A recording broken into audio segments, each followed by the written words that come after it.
Welcome back, everybody, to the Deep Dive. Yeah. Today, we're tackling digital literacy resources. But get this, we're looking at materials for both young children and for older adults. Oh, wow. Yeah. So you might be thinking, what in the world do those two groups have in common?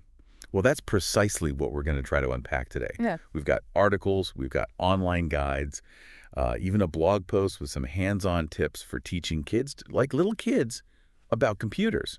Cool. So who knows? Maybe we'll find some surprising connections along the way. Have you ever thought about the similarities between how a 5-year-old versus a 75-year-old, how they approach a brand new tablet, for instance? Stick with us. It's gonna be more fascinating than you might think. What do you think? Yeah, I think it's really interesting because we often box people into, learning categories based on their age. Right. But when you really look at it, I mean, both young children and older adults, they experience the same anxieties and excitement when facing some new technology. Yeah, absolutely. Yeah. So let's dive into some of these resources. A lot of our sources mention platforms like code.org. Have you heard of that? I have heard of that. Khan Academy Kids for the younger set. Yeah. And then you've got SeniorNet and Cyber Seniors for older learners.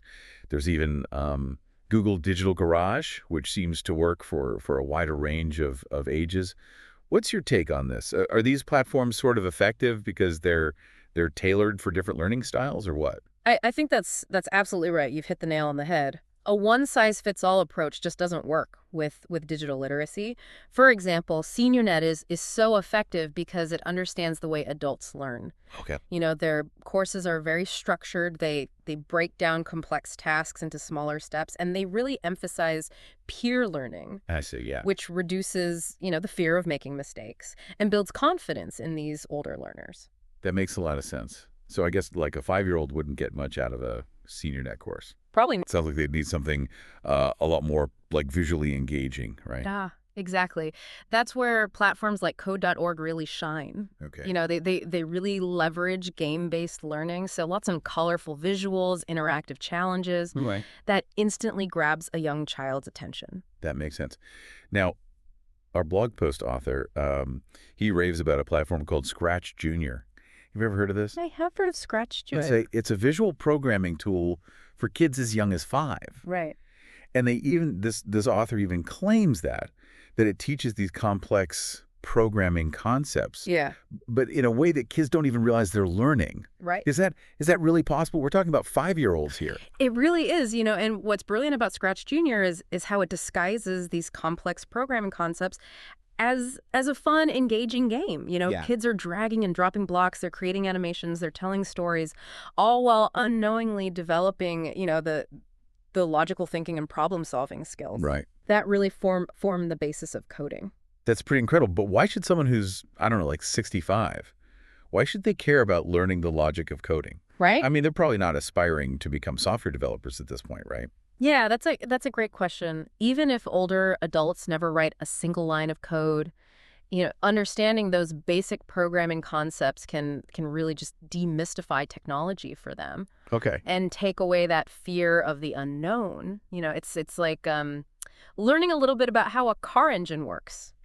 Right. You might never become a mechanic, but it helps you understand the machine a lot better. That's a good point. So it's about building that foundational understanding, Exactly. which can lead to greater confidence and comfort with technology in general. Precisely. And, this brings us to another fascinating parallel between teaching digital literacy to these two very different age groups. Correct. Remember those tips from the blog post about teaching very young children? Starting with the absolute basics like turning devices on and off, using the mouse, choosing tools with engaging visuals, Right. These are all relevant for older learners as well. Now that you mentioned, yeah, that sounds familiar. It's all about breaking things down into smaller, more manageable steps and just creating this patient and supportive learning environment, right? You got it. Yeah. And just like with young children, focusing on practical everyday applications like sending emails or shopping online, it keeps things relevant and motivating for older adults as well. Right. No matter your age, you want to feel like you're learning something you can actually use, right? Absolutely. That makes sense. And speaking of motivation, the blog post title actually emphasizes older adults and young children learning together. Now, is there real potential in this in this intergenerational approach, or is it just kind of a feel-good idea? I think it has incredible potential. Imagine, a scenario where an older adult is teaching a younger person about history or sharing life experiences Oh, while the younger person is helping them navigate a new app or a website or something. right. It's a beautiful exchange of knowledge and skills. That's a really fascinating concept. So you're saying there are actual benefits to having these different generations like learn from each other when it comes to technology. There are. In fact, we're gonna explore some real-world examples of these intergenerational learning programs and see how they're already making a difference in communities around the globe. Awesome. I can't wait to hear more. Yeah. It's really amazing to see these intergenerational digital literacy programs, and they're already thriving in various communities. Yeah, One that really stands out is Cyber Seniors. Have you heard of this one? I have heard of that one. Yeah. Yeah, so they connect, tech-savvy young volunteers with older adults who wanna learn everything from computers and smartphones to just navigating the internet. It can feel really overwhelming to like jump into the digital world kind of later in life, Right. and this program just provides that fantastic support. Yeah, I love that idea. It's like a perfect blend of mentorship and like tech support. Yeah, And it really plays to the strengths of each generation. exactly. So it seems like everyone wins in that scenario. Older adults, they gain confidence in using technology, and young people, they develop those valuable like communication and teaching skills. Yeah, Are there other programs that you found particularly impressive? definitely. SeniorNet is another great example. They offer these courses that are specifically designed for older adults, Okay. covering everything from like basic computer skills to more advanced topics like online security and social media. And what I find particularly insightful is their focus on creating a supportive community. Okay. So many of their courses are actually taught by older adult volunteers who have already completed the program themselves. Wow. So it creates this sense of camaraderie and shared experience that can be really powerful. That makes so much sense. It's one thing to learn from somebody younger, Right. but to have like a peer who can actually relate to the challenges of learning technology later in life. Right. That must be so empowering. It's like that saying, you never truly learn something until you teach it. Exactly. It highlights the fact that learning is not just about absorbing information. It's Yeah. about building confidence and a sense of belonging. Right. These programs understand that social connection is just as crucial as technical skills when it comes to digital literacy. Absolutely. So we've got these amazing programs that are kind of bridging the generational gap. Yeah. But I'm also curious about those everyday moments where like families and communities can kind of encourage digital literacy for both young and old. Like what can we do on a smaller scale to foster this type of learning in our own lives? Yeah, that's a great question. And it's something we can all contribute to. It can be as simple as encouraging a young child to teach their grandparents how to use a new app. Right. Or having older adults share their life experiences and stories online with younger family members. Yeah. It's about creating those opportunities for meaningful interaction around technology. I love that. It's about making digital literacy like a natural part of our daily lives Yeah. rather than treating it as this separate, intimidating thing. Yeah. Yeah, absolutely. It all comes back to what we discussed earlier, Mm. starting with the basics, being patient, focusing on practical applications, Mhm. whether you're teaching a 5-year-old to use a mouse Mm. or helping your grandmother set up a video call. It's those small steps taken together that really matter. You're absolutely right, and it's crucial to remember that learning is a lifelong journey. We're all constantly adapting to new technologies and navigating this ever evolving digital landscape and approaching it with a sense of curiosity and collaboration, no matter our age, is key. That's so true. It's like we're all in this together, figuring it out as we go. Yeah. And there's something really beautiful about that shared experience, about connecting across generations in this way. What's also fascinating is how this intergenerational approach can really challenge our assumptions about about aging and learning. Okay. We often fall into the trap of thinking that older adults are resistant to technology, or that young children are these, digital natives who intuitively understand it all. And Right. and the reality is far more nuanced. Absolutely. We need to break down those stereotypes and Yeah. recognize the unique strengths and challenges that each age group brings to the table. The Exactly. real magic happens when we view those differences not as obstacles, but as opportunities for growth and understanding. Right. And we can't forget the social and emotional benefits of these intergenerational connections. Yeah.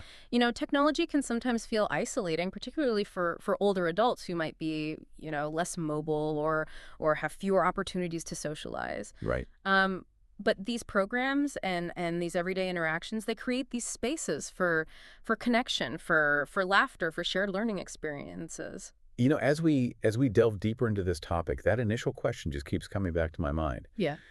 Do young children and older adults actually have more in common than we think when it comes to learning new technology? Hmm. And based on everything we've discussed, I think the answer is a resounding yes. I completely agree. Yeah. They both approach it with a blend of curiosity and hesitation. Yeah. They both thrive in patient and supportive learning environments, Right. and they both experience that incredible aha moment Right. when something clicks and they realize, I can do this. It's a beautiful reminder that learning is a fundamentally human experience, regardless of age. That's such a powerful point. It's about embracing that beginner's mindset. Yeah.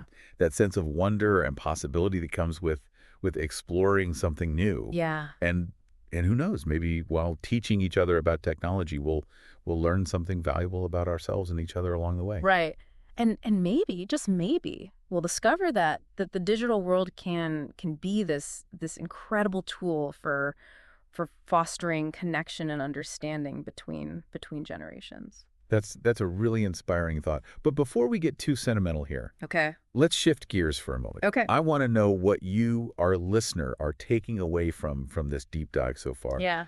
What insights have resonated with you, and more Yeah. importantly, how can you apply this knowledge in your own life, in Yeah. your family, or even in your community? Take a moment to reflect on those questions as we continue our exploration. We've uncovered some really fantastic resources, I think, and we've explored a lot of insightful ideas. Yeah. So now let's kind of take a step back and connect all of this to the bigger picture, right? Okay. What can this conversation, what can it tell us about the role of digital literacy in our communities, in our families, in our lives? What do you think? Well, I think that's where it gets really fascinating. We often limit our thinking about digital literacy to these individual skills, right? Right. Like using a computer or navigating the internet or staying safe online. Uh-huh. But what we're seeing here is that it's so much bigger than that. Yeah. It's about fostering connection. It's about bridging generations. It's about creating a more inclusive digital world for everyone. You've touched on something really crucial there, I think, the idea of inclusivity. Access to technology and having the skills to use it effectively. Right. And these are becoming increasingly important for people to fully participate in society these days. Absolutely. And we know that both young children and older adults, they can face certain barriers to that access. Right. So this isn't just about knowing, how to use a smartphone. Right. It's about empowering individuals Right. and strengthening entire communities. Precisely. Think about the potential for these intergenerational digital literacy programs Uh-huh. to become like vital resources within communities, right? Yeah.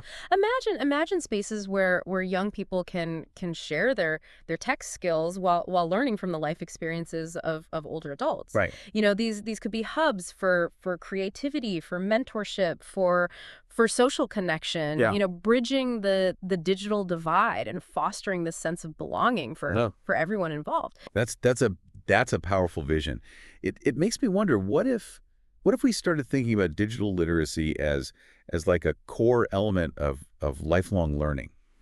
Something that's integrated into our schools, our libraries, our community centers. Right. What if it became as commonplace as as learning to read or write. Now you're thinking big. Yeah, You yeah. know, it's about shifting our mindset and moving away from seeing digital literacy as this specialized skill set. Right. Instead, we need to recognize it as a fundamental aspect of how we live, how we work, how we connect in the 21st century. Yeah. And just as important, we need to ensure that everyone has the opportunity to develop these skills Right. regardless of their age or their background. Absolutely. Well, as we wrap up our deep dive today, Okay. I have one final thought-provoking question for you, our listener, to ponder. Okay? Could these intergenerational digital literacy programs, could they be the key to unlocking a more connected, a more inclusive, a more vibrant future for our communities? Mm. I mean, we've explored some incredible resources and some really inspiring examples today. Yeah. But ultimately, the power to create that future, Right. it's in our hands. It Yeah. is. So go out there, explore those resources, connect with people of all ages, and embrace the transformative potential of digital literacy. Until next time, keep diving deep.